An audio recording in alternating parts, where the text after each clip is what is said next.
Hour number 2 of the program, we welcome you into the lunch break, KDUS AM 1060. Chris Schubert with you for one more hour here on this Monday edition of the show. 480-864-1060 is how you can join the conversation here today on the program.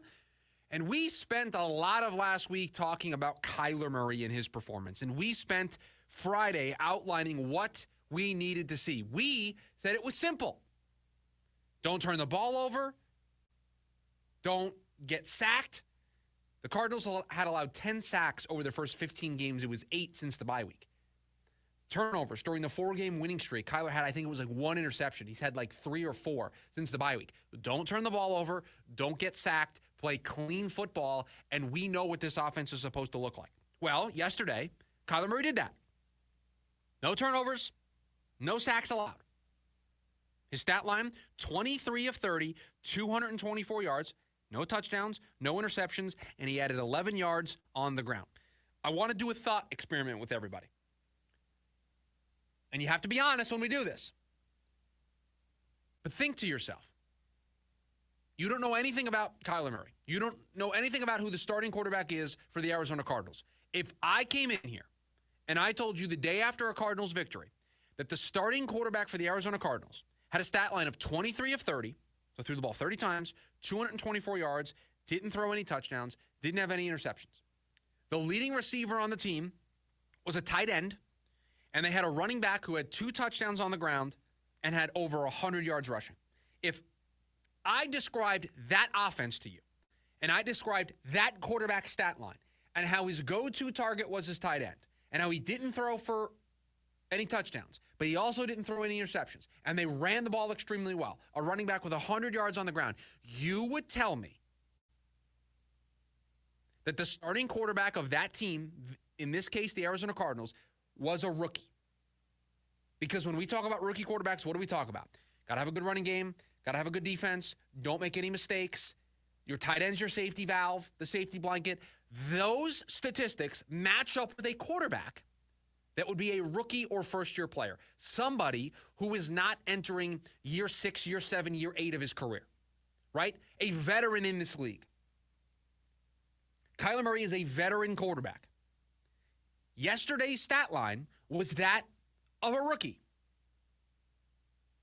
Now, there's nothing inherently wrong with that. They won the football game.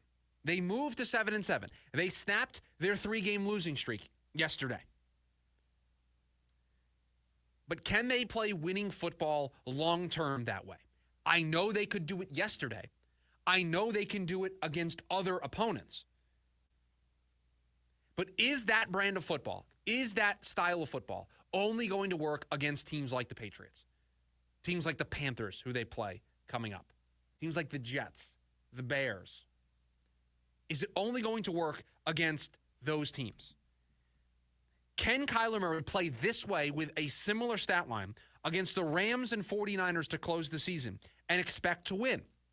Can that be a realistic floor for his performance?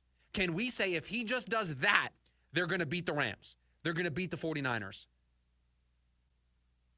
and they might potentially be a playoff team?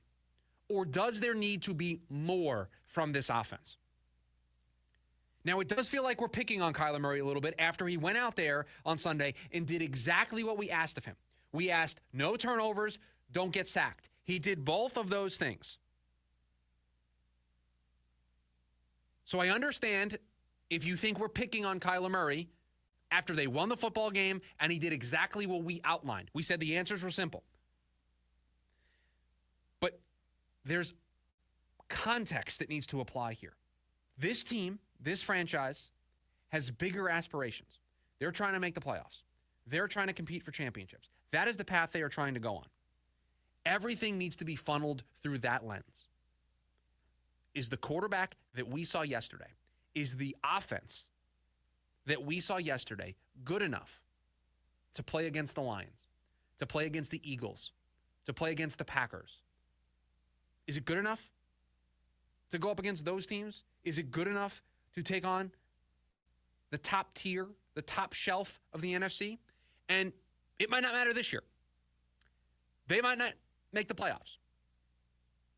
And if they go out in the first round, that might be okay. because they would have gotten there. That would have been a step in the right direction. So it might not be considered a failure to not be able to do that this year. But next year, are the Eagles going anywhere? Are the Lions going anywhere? Are the Packers going anywhere? The 49ers had a down year this year. As long as the Rams have Matt Stafford, they're going to be a threat. Look around the NFC. There's a bunch of teams that aren't going anywhere, that are going to be there.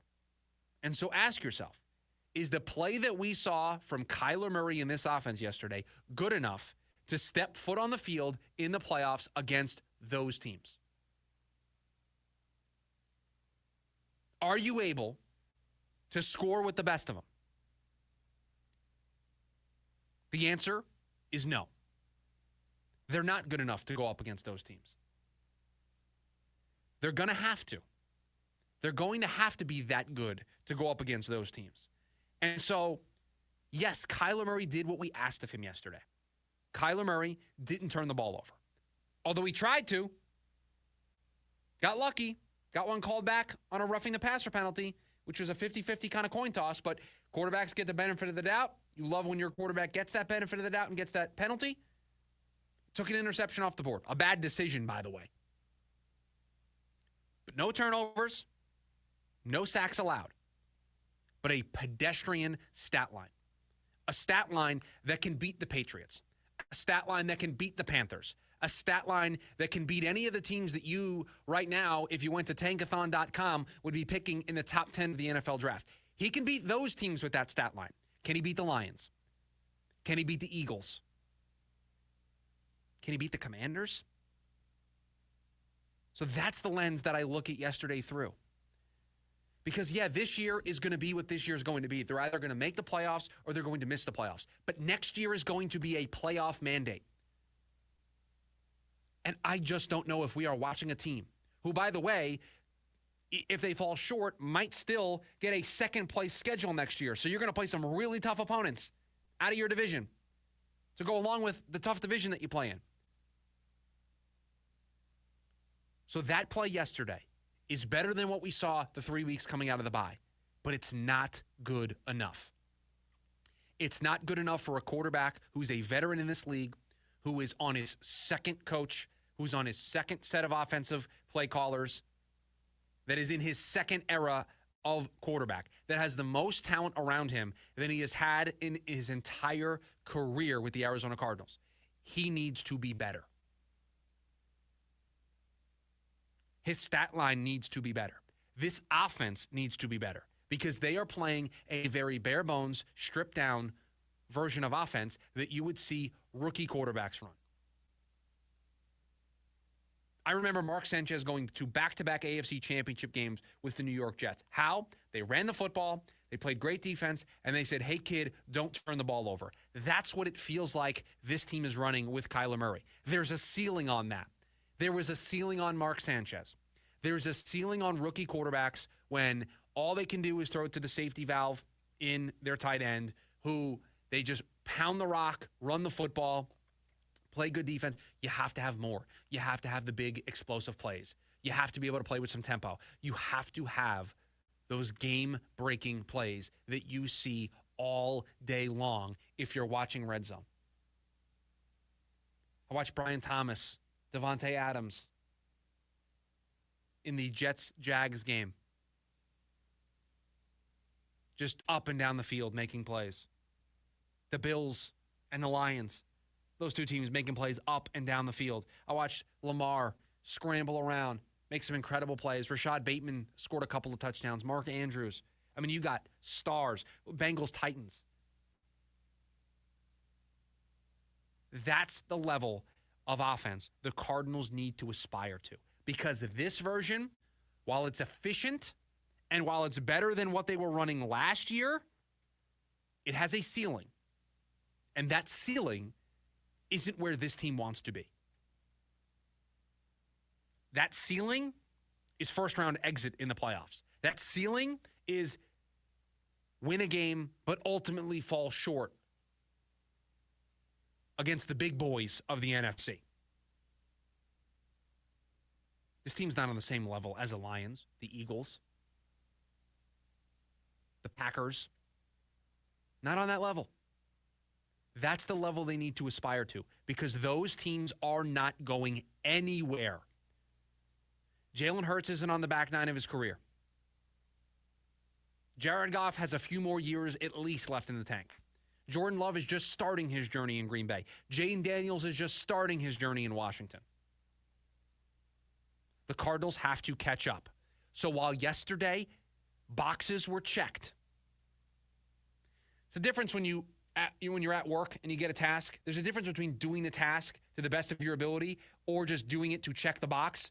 Yesterday, Kyler Murray and the Cardinals offense, they checked the boxes. They checked the boxes. So I can't be mad at them. I can't call them into a meeting and say, why didn't you do X, Y, and Z? They did what the job description said they were supposed to do. But if they want to advance in this career path, if they want to be a better version of themselves, they need to be better than what we saw yesterday. There is a ceiling on this. And that ceiling doesn't match what the expectations are going to be in that building going into next year.